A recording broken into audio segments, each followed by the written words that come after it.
I'm William Theo, bringing you today's burning issues and the hottest news here on News Force.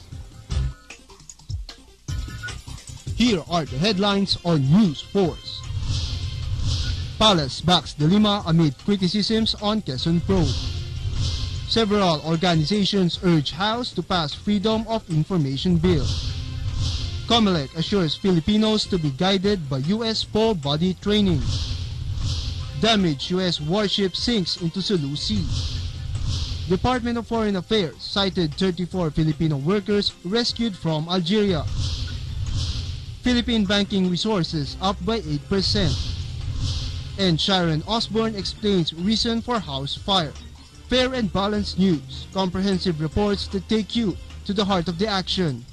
This is News Force. Palace backs Justice Secretary Laila De Lima amid criticisms on Quezon Probe. Darlene Basigan has the report. Malacanang has defended Friday Justice Secretary Laila De Lima against criticisms of prejudgment over the killings in Atimonan, Quezon that left 13 people dead. It can be recalled that Police Superintendent Hansel Marantan, one of the involved, has accused De Lima of stating premature conclusions about the investigation. Presidential spokesperson Abigail Valte, however, said De Lima is in a better position to give the details on the case due to her proximity to the National Bureau of Investigation, adding that Marantan should cooperate with the investigation team to present their side of the story. Those are their concerns. Then again, we always go back to what we have been saying, that they can always cooperate to present their side of the story. I understand that they were asked to give an affidavit. They have turned over one of the slugs. Further cooperation is needed if they want to get their side of the story into the investigation. Attorney Crisanto Buela, lead counsel of the involved policemen and military personnel, said De Lima have violated the rights of his clients by issuing statements which could preempt the investigation. He added it would have been better for De Lima to stop interfering in the fact-finding investigation and to leave the probe to the NBI. But the Justice Secretary fired back, saying Marantan and his group should have answered the questions regarding the killings instead of just raising various issues.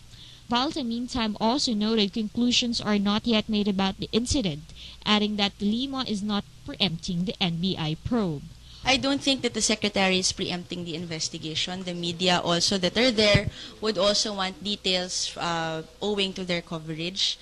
And we trust that Secretary De Lima is also on hand and to provide the proper guidance to the investigation. For GNN, Darlene Basigan, News Force.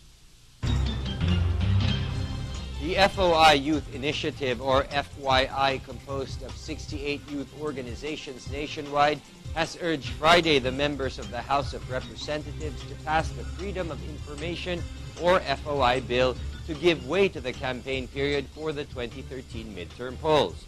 According to FYI Chairman Carlo Brolagda, the House will have a hard time gaining the people's trust if they fail to pass the said measure.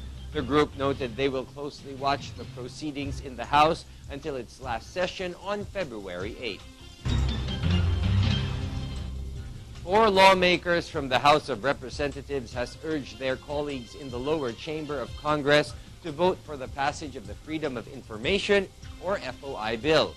Representatives Lorenzo Tañada III, Teddy Bagilat, Walden Bello, and Edsel Lagman have called on other lawmakers to take a stand in favor of the passage of the said bill in the remaining 9 session days before Congress adjourns for the elections.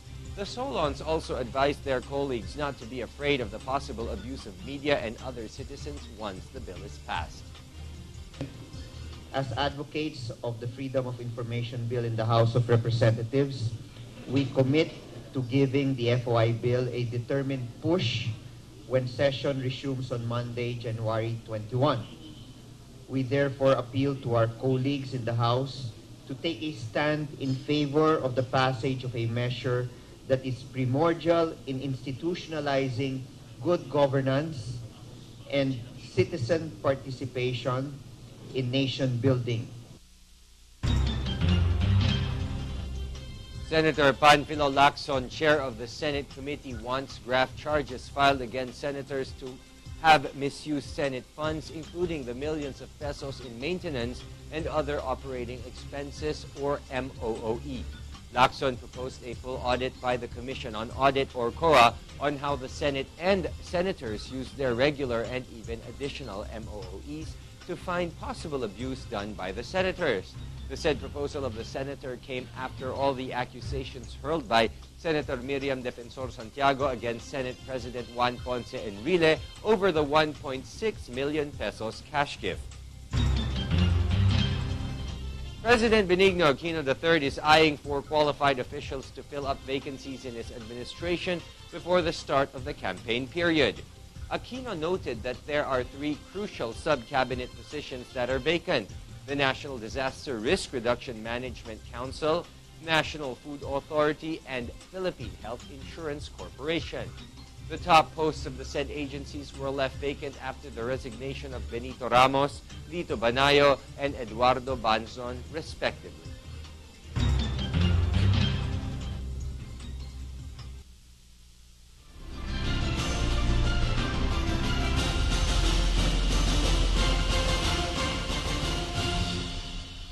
The Commission on Elections, or COMELEC, assured the public Friday that it will be guided by the training provided by the Federal Election Commission of the United States amidst reaction over its move to strictly implement campaign finance rules. The poll body will monitor political propaganda on the internet, including microblogging and social networking sites like Twitter.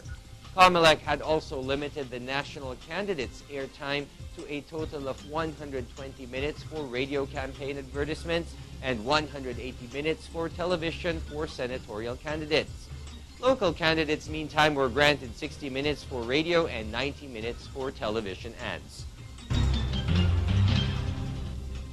The Commission on Election, or COMELEC, will replace the use of metal padlocks to cheaper plastic seals to secure ballot boxes. COMELEC Chair Sixto Brillantes Jr. said Friday they decided to do away with metal padlocks primarily to save more than 15 million pesos in expenses.